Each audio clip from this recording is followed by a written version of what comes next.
what is it that you like about lifting? What keeps you doing it every day? Is it just the enjoyment of doing the act itself or something deeper? Cloud no people, man, oh dude, it's multifaceted. You know, I enjoy this for many, many freaking reasons, man. And it goes back to like way before I even started training with barbells and dumbbells. You know, I grew up being a sports kid. You know, played basketball, played soccer. I did my best to improve, to make it to these Division One teams and progress. And I kind of fell in love with the process of improving myself. And the experimentation of it, the artistry of it, you know. How do you make the body adapt to a higher level? How do you beat your opponent? He might be bigger and stronger, but you're smaller and faster. How do you use that? All that kind of stuff. And I kind of had that as a kid growing up. And then I stopped playing basketball. And I was lost there for a few years. And then I discovered squatting and deadlifting. Then I found Olympic weightlifting, got into it a little bit, like understanding it. And I was like, this is really cool. Like this can be for the rest of my life. I never saw basketball, like basketball broke my heart. And I stopped.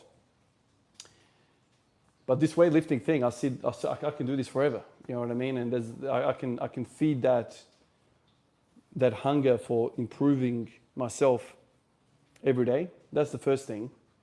The second thing is it's healthy. So I know I'm benefiting myself every single day. And I know exercise and movement is healthy, so that's good. The third thing, every single time I train, I feel better mentally. I feel distressed. I feel happier. So that attracts me. The fourth thing is probably just having a habit, a routine. I know the power of a habit and a routine. And just over the years of lifting, I've just kind of realized that I'm better when I do this in every facet of my life. It's just the way it is.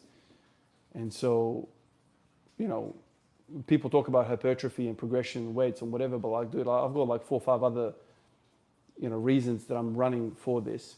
And obviously there's an enjoyment component to it. And like rocking up every single day and seeing the small little variations of how the body feels under the weight and navigating that. And then obviously through this act of training, I'm also discovering things about the body. So something happens in the gym, I work something out, then I go read about physiology and anatomy, link back my nursing into all of this and all my experiences, talking to the doctors and the physios. And so it's kind of like, you know, you're learning everywhere and you're kind of progressing and getting a better understanding as you go along.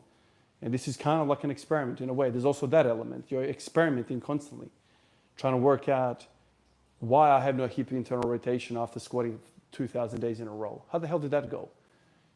What leads to that? And so you listen to a million different other people, you think about what's going on with you, and then you try and kind of work it out. There's also that intellectual component to it as well. It's very much fun. And if you like video games, man, like this is what video games are.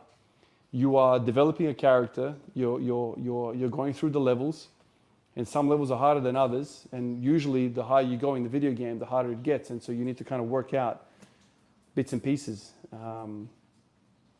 Except in the video game, the dopamine releases are every couple of minutes. With this, you might be going months on end without seeing anything, and then the dopamine release. So that prolonged wait for the dopamine release is actually really beneficial for you as a human being. And it translates well into real life. So it teaches you patience, discipline, teaches you self-awareness, teaches you many different things. You can see that I could probably go on and on about it, but it's multifaceted, man.